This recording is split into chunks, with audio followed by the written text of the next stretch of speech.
Bueno, hola amigos, ya es casi hora de dormir y pues quiero también dejar memoria de lo que pasó hoy en el servicio de Unity, celebrando hoy el Día de los Padres, un servicio que titulamos Dos Palabras. Dos palabras precisamente porque estuvimos hablando hoy del Padre Nuestro.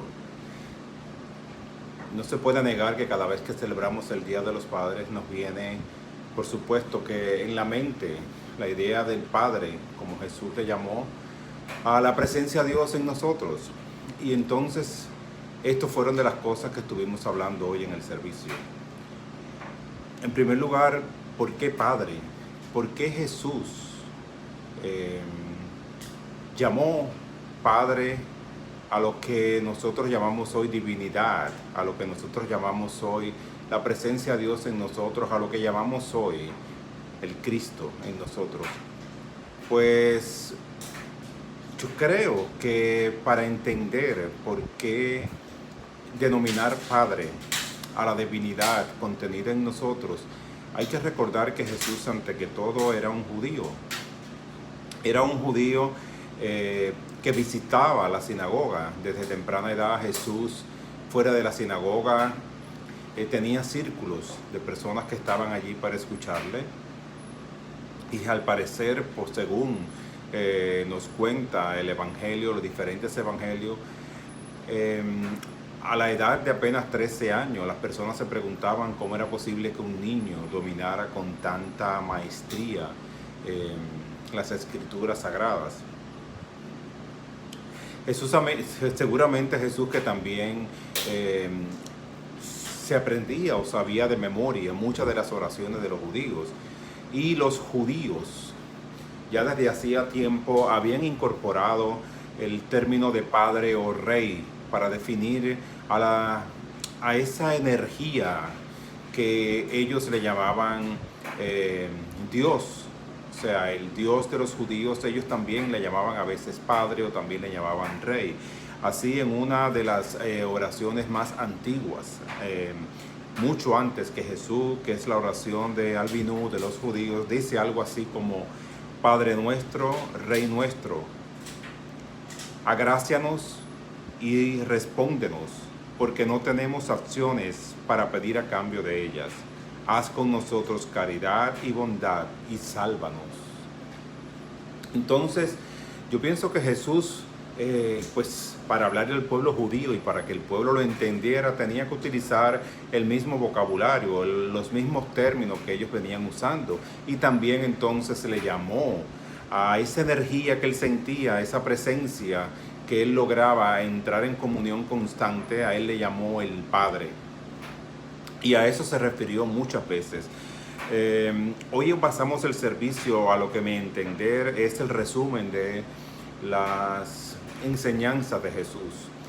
Por lo menos lo que yo creo que es lo más importante. Jesús nos enseñó en primer lugar nuestra naturaleza espiritual. Nos enseñó nuestra unidad. Y en tercer lugar nos enseñó dónde buscar la luz, dónde buscar la divinidad. Eso es, a mi entender, las tres cosas fundamentales que encontramos en las enseñanzas de Jesús. ¿Por qué Jesús despierta? Jesús viene y refuerza nuestra divinidad. Cuando Él dice Padre, cuando Él afirma Padre, aunque ya se estaba usando anterior a Jesús, Jesús nos está haciendo similares al Padre. La conciencia del viejo pastor, como decía en el Salmo 23, el Señor es mi pastor, Jesús la disolvió un poco y trajo una nueva propuesta. Él trajo una nueva conciencia al desarrollo humano, trajo la conciencia de Padre. Y como sabemos, el Hijo siempre tiene el mismo potencial, el mismo deseo, la misma oportunidad de manifestar lo que el Padre ha manifestado, porque para eso hereda sus genes, para eso hereda también sus genes y sus epigenes también, como hablamos hoy de epigenética. Entonces, Jesús es quien nos trae a la ciudad. Jesús nos saca del campo. El Señor es mi pastor. En la vieja conciencia del Viejo Testamento, donde veíamos a Dios separado de nosotros y nosotros éramos las ovejas, esperando a ver lo que el pastor pudiera hacer por nosotros. Jesús no nos enseña eso. Jesús nos enseña ¿qué? Jesús nos enseña que es el Padre y que somos sus hijos y que por tanto tenemos el mismo potencial, la misma divinidad contenida del Padre. Y varias veces Él reforzó en sus charlas lo que en el Antiguo Testamento se decía, que Dios es sois. Y Él decía, ¿no dice en sus escrituras que Dios es sois? Entonces, Jesús viene a decirnos lo que hoy nosotros sabemos, que en cada uno de nosotros hay un código espiritual que debe ser desarrollado, y esa es nuestra responsabilidad. Sencillamente a todos se nos ha dado. No hay elegidos, no hay unos sí, no hay unos no. Todos te llevábamos ese código espiritual dentro. Esa es la primera enseñanza de Jesús, la divinidad contenida en el hombre. Cuando Él dice Padre, lo que nos está diciendo, eres divino, eres Dios en la dimensión pequeña de tu conciencia, pero tienes el mismo principio contenido que Dios es. Y por eso a veces en las Escrituras, y lo usamos tantas veces nosotros en los servicios, decimos que en Dios vivimos, que en Dios nos movemos y tenemos nuestro ser, porque es el Padre. Esa es la dimensión de la palabra Padre. Esa es la enseñanza primera que Jesús nos trae. No es más el pastor, no eres más la oveja, eres el Hijo.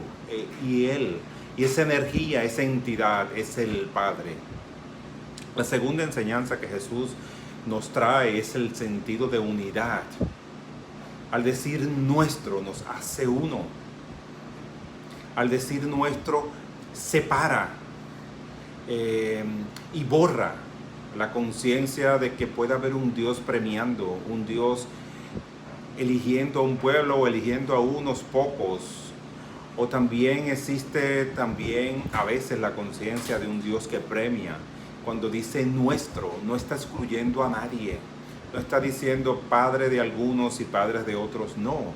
Entonces, hay cantos, por ejemplo, que cantamos y le ponen música al Padre Nuestro y dice, Padre Nuestro, tú que estás en los que aman la verdad. Y yo hoy les decía en el servicio, no solamente en los que aman la verdad, en los que no la aman también, en los que no saben la verdad también, en los que estamos buscando la verdad también está el Padre. Es algo contenido, ese es el principio que va en nosotros. El agua cuando sale del océano y está en el río no deja de ser agua. Cuando está en una fuente de agua, cuando está en un vaso para tomarnos esa agua, no deja de ser agua, el agua es siempre agua. Así como nosotros, cuando aún inconscientemente no estemos alerta a la presencia de la divinidad, al Padre en nosotros, es nuestro porque es de todo. Todos compartimos ese origen, esa fuente. Y el tercer principio o de las enseñanzas de Jesús es que Jesús nos enseña, nos dice a dónde debemos buscar. Todavía hoy hay personas que están buscando un Dios de afuera. Todavía hay personas que están esperando a que Dios les haga algo. Y Dios no nos va a hacer nada. Dios no va a hacer nada por nosotros. Dios todo lo va a hacer en y a través de nosotros, porque es el Dios contenido. Eso fue lo que Jesús nos enseñó. El Padre en mí es quien hace la obra, nos decía Jesús. Entonces, es también observarnos que cuando estamos buscando, tratando de conmover a Dios para que haga algo por nosotros, estamos separados en conciencia. No estamos despertando a la verdad espiritual de que es en Dios que todo lo podemos. Y que si yo le estoy pidiendo a Dios algo, que haga por mí algo allá afuera, a ese Dios de allá afuera, estoy olvidándome de esas enseñanzas que Jesús nos dio. La unidad. Tengo que recalcar la unidad porque el nuestro hoy es lo que viene a demostrar la ciencia. Cuando en el año 2000 revelan el código genético, todo el mundo se esperaba que el código genético del hombre iba a ser completamente diferente al de los animales y que el código genético de una hormiga iba a ser 3 veces menor que el código genético de un ser humano. Y sin embargo todo esto se derrumbó. Todo esto se derrumbó porque nos dimos cuenta que en solo con 4 letras, el universo, la creación, la mente que llamamos Dios, se ha encargado de generar la vida, se ha encargado de dar forma viviente. 4 letras que representan las bases nitrogenadas del ADN, que codifican las diferentes proteínas. Con 4 letras está escrito sencillamente todo el código de vida de todo ser viviente, de plantas, de animales, de personas.